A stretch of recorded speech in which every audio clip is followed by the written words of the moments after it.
Hello, everyone. Welcome back to another episode of Inside Inter Miami. I'm your host, Andre Fernandez, Deputy Sports Editor at the Miami Herald, joined as always by our Inter Miami beat writer, Michelle Kaufman. Big week, Michelle, both at home and away. But contrasting outcomes. Argentina, they made it. They're now here. They're coming back to Miami. Lionel Messi's coming back to Miami. He finally scored a goal for Argentina. All things good. But then on the flip side, for the home team, for the home club, by far not so good after a crushing 6-1 loss to Cincinnati that cost them their perch at the top of the MLS standings, at least for the moment. Plenty of time to get back and make it up, but for now, they fall from that. So lots to cover in this episode for sure, but let's start with Argentina and the fact that we talked about potentially them making it to Miami, to that big Sunday night final. We don't know their opponent yet as of this recording. It could be Uruguay, it could be Colombia, but either way, what a spectacle. And then you drop Shakira into that and it gets even crazier. Waka waka.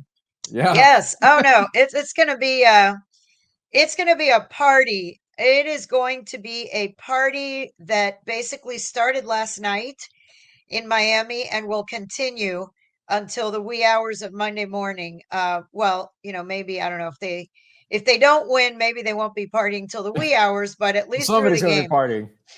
Someone's going to be partying with this crew. I mean, with Argentina facing either Uruguay or Colombia, you're talking about a major party. And Colombia, there are so many Colombian fans. I've been seeing videos of the team hotel in Charlotte. If you didn't think there were Colombians in Charlotte, there are a lot of Colombians in Charlotte for this game and people from Uruguay to Uruguayano. So it's a really big week this week. And yes, the Miami it's nothing against Canada or the Canadians at all. But when people first saw this tournament schedule and saw that the Miami is hosting the final, I think the dream final was to have Lionel Messi and Argentina play in Miami at Hard Rock Stadium to defend their title. I mean, that is sort of the storybook ending that everybody but Canada would have wanted. I think the Canadian fans obviously wanted Canada to be in this final, and they had an incredible run, and you have to give all the credit to Jesse Marsch and those players. You know, he's only been there 6 weeks, and for them to outlast the United States and Mexico and Panama and Costa Rica, Jamaica, for Canada to make the semifinal was an incredible feat for them. But the truth is, most people probably were rooting for an Argentina final with Messi to defend their title in Miami with Shakira at halftime, who's the soccer singing queen from Colombia. So I'm sure she would love for the Colombian team to be the opponent and be able to be rooting on her team and wear her jersey. But Uruguay is also a tough opponent. So either way, Argentina is going to face their toughest game on Sunday in the final. This is an Argentine team that, I looked up some stats. They have been in 6 of the last 8 finals of international tournaments that they played in. 6 of 8. The only 2 they didn't make were the 28 World Cup final and the 2019 Copa America. Other than that, they've made every final of World Cup and Copa America for the last 6 of the last 8. And Messi has scored in all 8. Lionel Messi has scored in all 8 tournaments. And this team, they have not been as flashy and super dominant as, they're not winning 5-0, 4-0, whatever. But they do what they have to do. They're a very deep team. They've done what they had to do. They beat Canada twice at the opener, and they beat them in the semifinal 2-0. Kind of a ho-hum, 2-0, beat Canada. In both cases, they really were the better team and deserved to win, obviously. And then in the other games, they did what they had to do. The toughest game really was that Ecuador PKs. That was tough. They almost did not make it to the semis. But they did, and they keep winning. And the depth on this team is incredible when you think that Lautaro Martinez, who has 4 goals and is in the contention for the Golden Boot, he did not come in until the 77th minute of the semifinal. They didn't even use him for Right. 77 minutes. The guy has 4 goals. That's Yeah. how deep this team is. Well, you could tell because the way I'll give you an example. Like in the Euro, they've talked about Portugal and relying too much on Ronaldo, even at this stage of the game. And that's the total opposite with Argentina. Like Messi is on the field. Obviously, he's a contributor. Even if he's not scoring, he handles every corner kick, he creates opportunities, so on and so forth. But he's not the center of their entire attack. It's coming from all different places. So it shows you they're not so reliant on the superstar. They have enough depth to do all this. And then on the defensive end as well, they barely given up a goal. I think the Ecuador was the one, like you said, that put them in a bind, and they were able to get out of it. With the PK round. That's the other thing with this tournament. I mean, the fact that you're not even going to extra time, like it goes straight to PKs, is Straight why to Pica's. And again, another plus for Argentina. I mean, Emmy you won Martinez, that that game. guy Yeah, is, he's yes, and unbelievable. he's a beast. That guy is a beast. He's fun. He's such a character. And to have him, they know, the Argentina team knows that that's who's guarding their goal. That's a big plus. There are a lot of good keepers in this tournament, obviously, but he really has been one of the ones who has shined the most in this tournament. And if it does come down to PKs, he's already proven that he can make huge saves. He made another big save last night. He made Mhm. another big save in the semifinal. So, they're deep. They have a really good keeper, which is very important in tournaments because things go down to PKs. There's no ties at this point. It's, win or go home. And, when you have a keeper like that, that's a big bonus for Argentina. And then Messi, he finally scored. It's his only goal so far in this tournament. It was not like some absolutely beautiful, spectacular, eye-popping A goal. little He redirect. redirected the Yeah, ball. He yeah. redirected. He Little redirected the tap. ball, Yeah, a little tap, a little redirect, and the keeper might have saved that. yeah. If he had not done that, the keeper was Right. sort of positioned, was the ball was going kind of slow. Mhm. As he said afterward, he was asked about it, and he said, the ball was moving kind of slowly. It looked like the keeper was going to, falling down, but in position to maybe get it, and Yeah, he just kind of moved it around a little bit with his foot, just enough to, to make it a little tougher for the keeper, and it was yeah, able to go in. So yeah, Messi is contributing, no doubt. He had a lot more touches last night. He's, passing, creating chances, but they are not relying on him for all the scoring. Absolutely, and they beat Peru without him at all yeah, on the yeah. field. If you So this didn't know any, is a yeah, if you very didn't good know any team. better, if you didn't know any better, sometimes like if you just tuned in and had no idea what roster Argentina had on the field, you could probably watch good patches of about 15, 20 minutes and forget that Messi's on the team. And then all of a sudden he has it, he makes a huge play or a good pass or a good ball.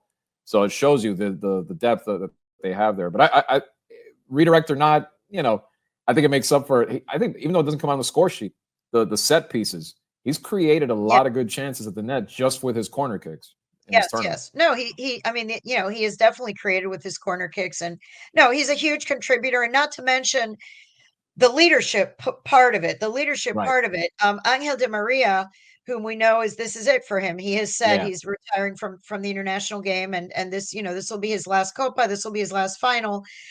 He said after the game, after the semi, he said that Lionel Messi gave the pregame talk in the locker room, and he told the team that they are playing this game for Di Maria, that they were playing that game for Yeah. Angel Di Maria, that he has given so much to this team and to the country, and now it is their turn to pay him back and to win the game for him. He pretty much dedicated in the pregame talk, Lionel Messi dedicated that game to Angel Di Maria. And so in addition to whatever Lionel Messi is doing on the field, his leadership off the field is huge, absolutely huge. And Lautaro also said in the last game afterward that he went over and hugged in the Peru game. He hugged him right after he scored because, it was a gift.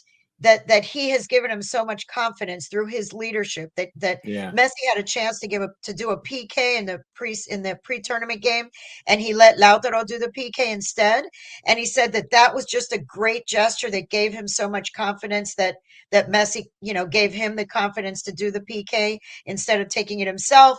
And so, what Lionel Messi is doing off the field is equally important, or maybe more, but equally important to what he's doing on the field.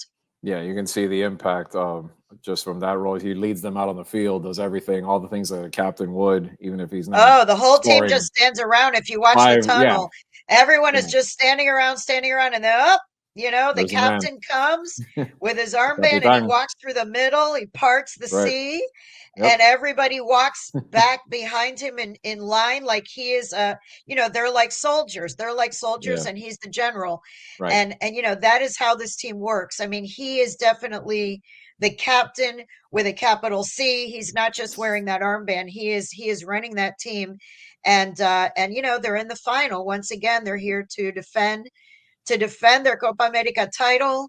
It's going to be hard to beat them, but they're going to have a tough opponent. This will be the toughest game. One way or the other. No matter if it's Colombia, is 27 games unbeaten. 27 games. They have not lost since 2022. They have not lost in 2 years. That is an unbelievable streak. They are on a real high right now. They're red hot. They're feeling incredible confidence. They're a lot of fun. Their fans are fun. Their fans are out in full numbers. Uruguay is a smaller country, but their team is also doing well. Their team scored the most goals in the group stage. Mm-hmm.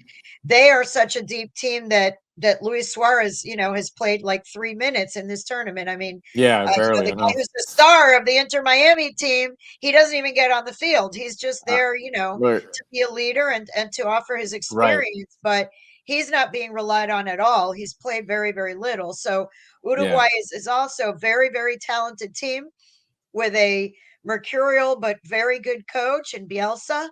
And, they have beaten Argentina, by the way, World Cup qualifying. They have beaten Argentina. They know how to beat Argentina. Bielsa is an Argentine coach. He knows a lot about the Argentine team. So, either way, whether it's Colombia or Uruguay, that is going to be the toughest test that Argentina will face on Sunday.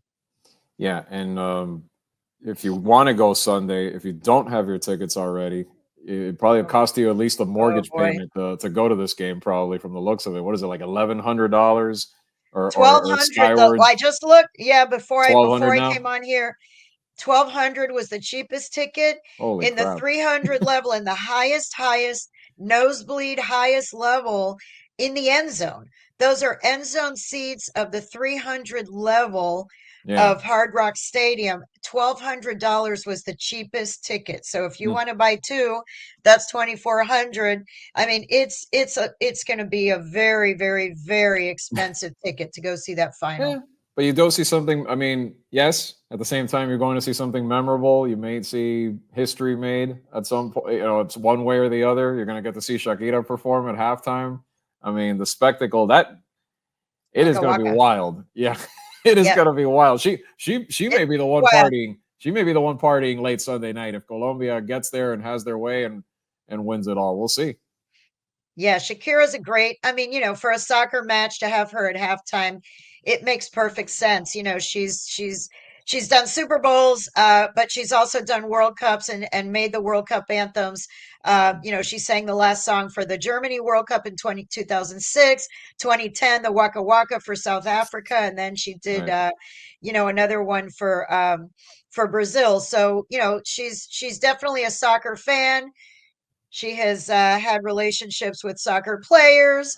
And, there's even some rumor that Messi and she don't get along so much because her ex-boyfriend was Piqué. And, there was some drama there with that, whatever.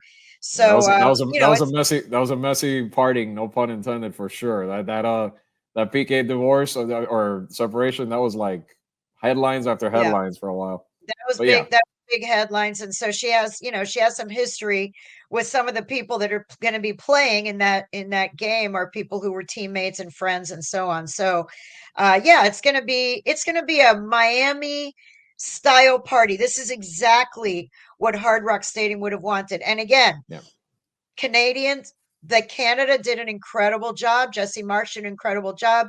They definitely outplayed the United States and outlasted the United States. And they have a lot to be proud of and a lot to build on going forward. 2 more years. I mean, Canada is one of the hosts, one of the tri-hosts of the next World Cup. It's the United States, Mexico, and Canada. Let's not forget.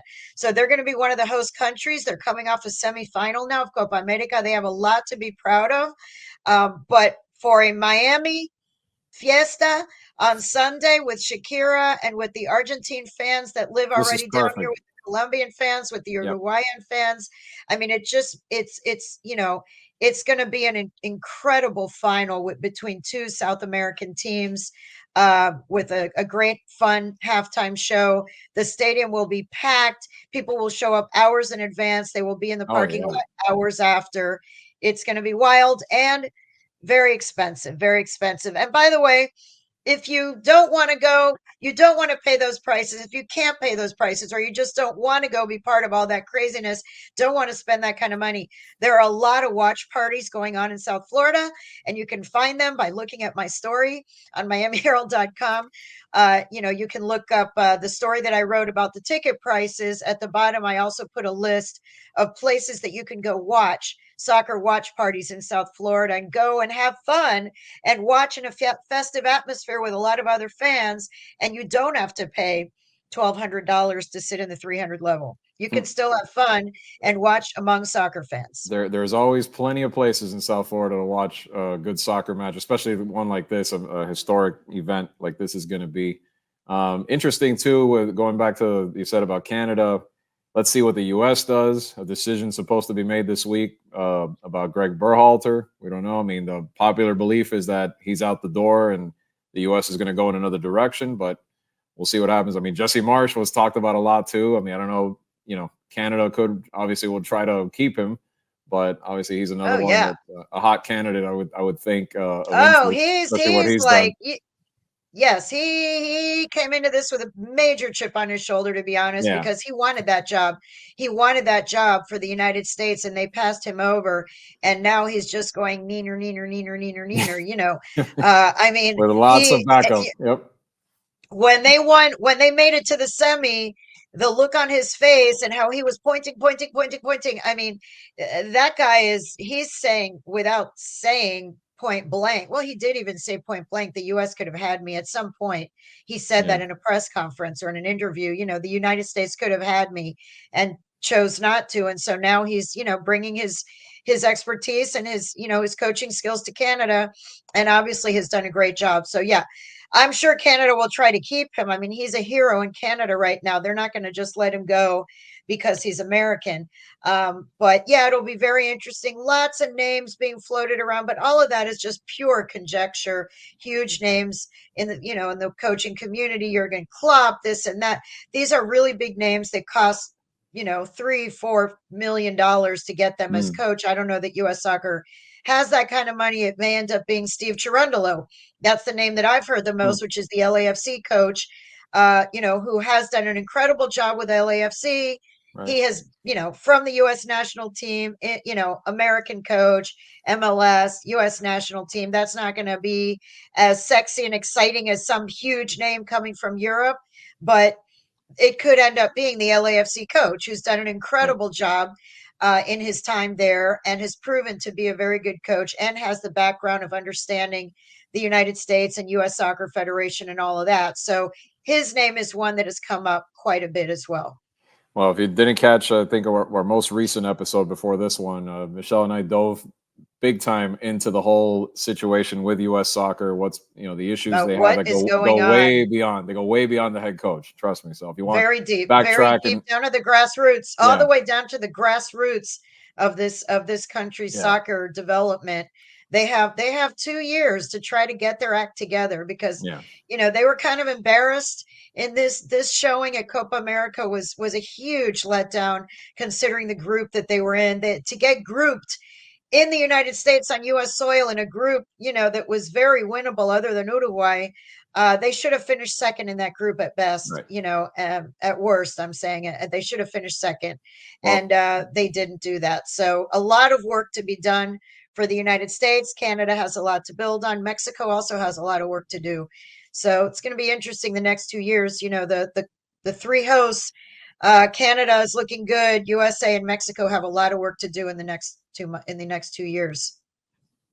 Definitely. And if you're spending your Sunday either at Hard Rock Stadium, getting ready for the big game, or watching it on TV, you have more than just that game to watch. You're going to have the Euro final going on during the day as well.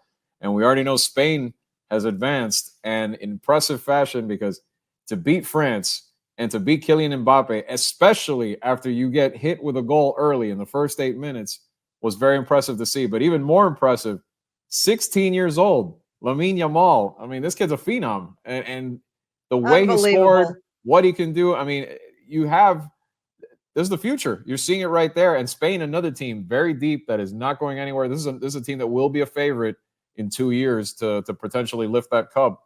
And now Lamine will be 18. He'll be 18. He'll be 18 years old. He'll be at the old ripe age of 18. He'll show up here at this World Cup. I mean, that kid is unbelievable. It's way too early to compare him to any of the greats. But when you're talking about just from the beginning, for anybody, when people saw Pelé at 17 do what he did in the World Cup, and to see what Lionel Messi did as a teenager also is incredible at 17. This kid at 16 to score in the European Championship semifinal, and the goal that he scored and other passes that he made. I mean, he's really, really a true phenom. And, it's just the beginning of his career. We are just seeing the very beginning of, if he stays healthy and can keep everything together in his head, we're looking at maybe potentially a very long career for him, because he's so young and already doing such amazing things. So it's fun. I mean, it really is fun when you have some of the bigger names in the sport, like Ronaldo and Messi, Di Maria. Some of these names, they're getting on into their mid 30s, late 30s, some of them. And then to be able to see who are going to be the stars of the future, what's some of the young talent. And this kid is just, we already knew about him, but to do it on the stage that he's doing it on right now, and he's going to now be doing it in La Liga this season at 16 years old, just incredible. I think he turns 17 maybe in August or September. But for a 16-year-old, when I think about the 16-year-olds that were playing like at my daughter's high school, or when my daughter was playing at 16, or the guys on the high school team of her high school that were 16 years old. And, for a kid like that to be playing for Spain, right, and scoring and being a star, it's unbelievable. I'm thinking, I'm like, he's 16. I'm like, just on age, I could be watching this kid playing right now at Beach High or something. Like, you wouldn't see him there. Like, this is unbelievable to see a kid on that global stage. Like, imagine if there was a player even a quarter of his talent that I could see. He has braces. He has braces on his teeth. I mean, he has braces. He's a kid. He can barely drive probably to his practices. He's jumping. His mom probably has to drive him. Yeah. He's jumping into the arms of his teammates that are literally double his age. They could be his father. Yeah, they could be his father. A lot of the guys on that team could be, he's 16 years old. If you're, I mean, they could be his dad. Yeah. So he's playing with men that are the age that could be his father. Yeah. And, what he's doing is truly amazing. And if he can continue at the, we're talking about several World Cup cycles here, because he's going to be 18 at this next World Cup. At the one after that, he would be 22. At the one after that, he would be 26, which is considered a prime age for soccer players, between 22 and 26. And then after that, he would be 30.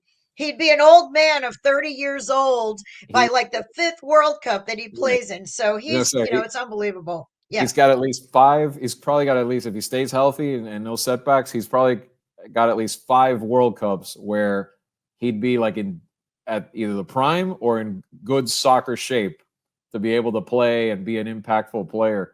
And he's not the only one. Brazil has this kid Hendrick who's 17, Hendrick, and yes, he looked 17 good in the also. Copa America too. I mean, there's these. Right. It's interesting. These two tournaments have given you a glimpse at these young phenoms These that we're going to hear teenagers, a lot about over the next couple decades, probably.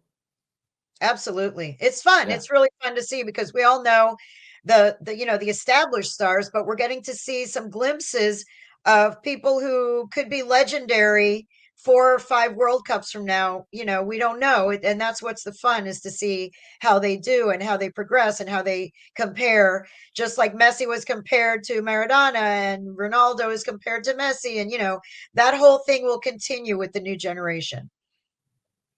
All right. Well, now we've talked plenty about the international side, and again, we're going to bring it No, I back to wanted to because, say of one more. course. I want to bring one more. I Before we want do, one okay. more thing before we do. I did want to bring up one more thing before we go to Inter Miami. Yeah.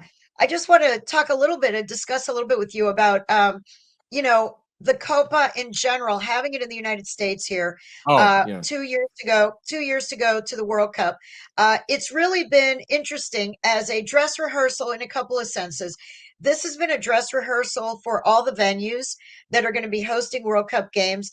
And what we've seen so far is that, yes, these stadiums are beautiful and wonderful and palaces and have all the bells and whistles, but the ones that are artificial turf, that they've placed the real grass on top, that is going to have to change for the World Cup. That is not going to be acceptable. Argentina has been the most vocal about it, but those grass fields that are put on top of the artificial fields just for these games, it's not working. If you, from a distance, it looks fine, but if you look up close, there are lines and there are seams in between these big blocks of grass, and it is affecting the way they play, and the players are not happy with it. So as a dress rehearsal, it's been a great chance for all of these stadiums and everybody to see what they need to do in the next 2 years, as far as traffic, as far as security, and as far as the field itself. And the field itself so far is the one that's really been the most disappointing. I think everything else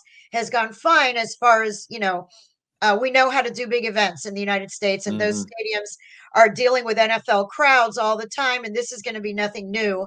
It's just grass fields are necessary for FIFA. They're required, and they need to do a better job in some of these stadiums of putting the grass field. The other thing that I wanted to bring up is that the TV ratings have been through the roof for Copa America. This tournament, I think in the past, soccer fans obviously knew what Copa America is because it's the biggest tournament in Latin America. But here in the United States, for the casual soccer fan or sports fan that's trying to follow NFL, NBA, hockey, baseball, college sports, and soccer, they knew the World Cup. Maybe they've heard of the Champions League or something, but I don't think they knew as much about Copa America, the average typical fan in the United States of sports. Now they do. I think this tournament really exposed the United States to this big, big tournament.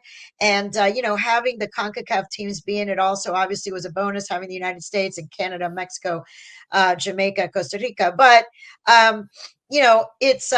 it's been a great thing, I think, for the tournament to expand its reach to a lot more fans in the United States. I think it's grown the sport in the United States, that people have been watching the Euro games in the afternoon, watching the Copa games at night. So much soccer saturation on TV. The TV numbers have been huge in English and in Spanish. So I think it's really been a great tournament. Not the officiating has not been that good. There have been some dicey moments and some controversies. The fields have not been great for the ones that were not grass fields to begin with, but I do think that overall it's been great exposure for the sport and for Copa America in the United States. I did see a couple of games, I think, at least one where there was a play where a goalie tried to kick it away and I think got caught in the turf, made this big divot, almost led to a costly turnover. So you see where that grass field has been a Oh, problem you can at some see point. divots. You see divots all over the place. And even the Yeah. game, the semifinal, apparently at halftime, they were putting sand. They were putting sand into some spots where the turf had come up and there were Yeah. holes and spaces. And, that can't, there is not, yeah, everyone cares about the sky boxes and the concession stands and all that. But the most important thing for a world-class tournament to the players is the Is the field. surface, The right? field condition is the surface is the most important thing. And they need to get that right. We're talking about the World Cup. We're talking about the primo soccer tournament in the world. The fields have to be perfect for that tournament in 2 years. So they need to fix that for sure. Yeah. It's not like you're not going to have a crappy field for the Super Bowl. You know what I mean? Like you'd have the NFL would be egg on their face if you had something like that. It's the same applies here on an even bigger scale because you're talking about globally. You have to have this because it affects their health too. You don't want to be risking injuries on a field that could mess up something. Can mess up your knee, whatever it is, something like that. So first and foremost, of course, attendance wise, a lot of these games not every game's been full. When they pan out, but at least you haven't seen cavernous, wide open, upper decks completely empty, things like that. They have been pretty well attended, and you see countries like Colombia, not just Colombia and Argentina, but others like filling stadiums or at least very close to filling these huge NFL stadiums that hold 70, 80 or more. Yeah. It's been great. I mean, I think it's been really good atmospheres. There's been a lot of, street life, a lot of, the fans from different countries taking over, standing outside the team hotels, singing and serenading the teams. It's been really, really fun. It's been kind of a mini World Cup. Like I said, it's been a really good dress rehearsal for what we're going to see in 2 years, except the rest of the world is also invited to the party in 2 years. Right now, it was only South America, a few countries from our region, and that's it that was invited to this party. The party in 2 years is going to involve the entire world. It's going to involve Asia, Africa, Australia, Europe. It's going to involve the rest of the world. So it's going to be a lot of fun. Brace yourself. And by the way, ticket prices, if the ticket prices for the Copa final are $1,200, get ready for the World Cup. Oh Lord. It's gonna be start saving money now. Start saving money now. Two or three mortgage payments, not just one, where you're gonna have to invest into that one. But well, now we go to the rough part right now, which is our home club, Inter Miami. What the heck happened out there? 6-1. Some of the team's flaws got exposed. Boosie got a red card on top of that. I mean, we're talking about Luis Suarez being, I get it for love and country, and you want to be there. But Inter Miami wishes they had him back if he was only going to play sparingly like that, I'm sure. And they really need him. Now the team has a big break, 11 days off. They have a chance to maybe rebound at home, Toronto at home, Chicago right after that. So, they'll get Messi back after the Copa's finished, I would assume. Same with Suarez. But maybe not right after. We don't know. Maybe not right after, right. It depends on his health. If they're playing in the final, right. If he's playing in the final on Sunday and he's been playing all these games, Inter Miami's next game is Wednesday. Do you really think that 3 days after playing the Copa final, he's going to play? No. And especially, I mean, if they were to win, who knows if there's a big parade in Buenos Aires or something, whatever. Oh, they're going to want him there. I don't see him playing on Wednesday, the 17th. And then their next game is also at home on the 20th, on Saturday, the 20th against Chicago. Maybe Suarez, I would think, yes. I mean, I would think Suarez is itching to play. As much as he loves his country and he's happy to be there and he's been a leader in the locker room, he's barely played. Unless they win. And then Montevideo has a parade or something, and then you got to they have a parade, and then he's gone, and then so we don't know when those two guys are going to come back. In the meantime, they're also losing already now. Benja Cremaschi and Diego Gomez are gone to the Olympics, so they were both gone to the Olympics. Benja made the U.S. team, and Paraguay for Gomez, so they are already. Those guys are gone to Olympic pre-training camp, so they don't have those two players at this point. Boosie is going to have a red card on Wednesday, so they're not going to have him. They're not going to have Cremaschi. They're not going to have Gomez. I don't think they'll have Messi. Maybe they'll have Suarez or maybe not. If he plays in, possibly, I don't know if he would play in the final. But they have 2 games. What happened in that 6-1 game? That they've never given up 6 goals. I mean, they have not given up 6 goals in their 4-year history. As bad as they were in games, 5 had been the worst. So it was the worst, it was the most lopsided. Well, the tied for the most lopsided because they have lost by 5 goals a couple of times. They lost by 5 goals, but they've never given up 6. They've never given up 6. They gave up 4 in the first half. Their defense was soft and slow. I mean, Cincinnati, by the way, Cincinnati was acting and is still acting like that was the MLS Cup for them. I mean, for them, it didn't matter that Messi wasn't there, and you know, Miami was missing all these players, which they were. Miami was missing 6 starters basically out of 11. 6 starters were not there, but Cincinnati, they treated this like a major game. Messi or no Messi, Suarez or no Messi, Suarez. They were going to play hard. Their fans were riled up. They played strong from the opening whistle, and they just blew Miami off the field. I mean, they scored 3 goals in, 10 minutes or something toward the end of the first half. And, I mean, Kristoff was just too slow. Busquets was too slow. Those guys were running all around them. Acosta and the other guys, Cuba, they blew them off the field 6-1. And by the way, yes, we can say it was just one game. And Tata tried to say that before. He was downplaying this game from the get-go. He said on the Friday before, this game is not the beginning and end of the season. This is just one game in a very long season. Yes, we want to win, but he brought that up. He wanted to make that point. I think he was setting up that maybe they're going to at least have trouble in this game and maybe lose this game, and wanted to set it up that, hey, don't panic. It's just one game. However, all that said, the way they lost, they didn't lose 2-1. They didn't lose 3-1, 6-1. The way they lost, Tata afterwards said, they were exposed. He said, we are not one of the top 3 teams right now, regardless of our record. He said, despite our record and some of the performances that we've had, he said, Cincinnati is a top 3 team in this league, and we are not there yet. He said it. So they may have been in first place in the Supporters Cup, Supporters Shield standings and all of that. But Tata, in his mind, this is not a top 3 team yet. And he said he's hoping that when they get everybody back, that this will be a top 3 team. But in his mind, Cincinnati is a top 3 team. LAFC, I think, is another top 3 team. And I know he also respects the Columbus Crew quite a bit, although they beat them. But he said that they're not a top 3 team yet. I mean, I think, yes, there are factors here. It's a one game. But I think you have to be concerned with at least the fact that this team is a threat, because it's the team that has not relinquished an inch this entire time. Even when they started to separate, they've separated from everyone else. But guess who was right there, knocking on the back of the car, like, "Hey, Cincinnati, right there." What happened? Hello, we're still here. As soon as they had their chance to leapfrog them, they took full advantage.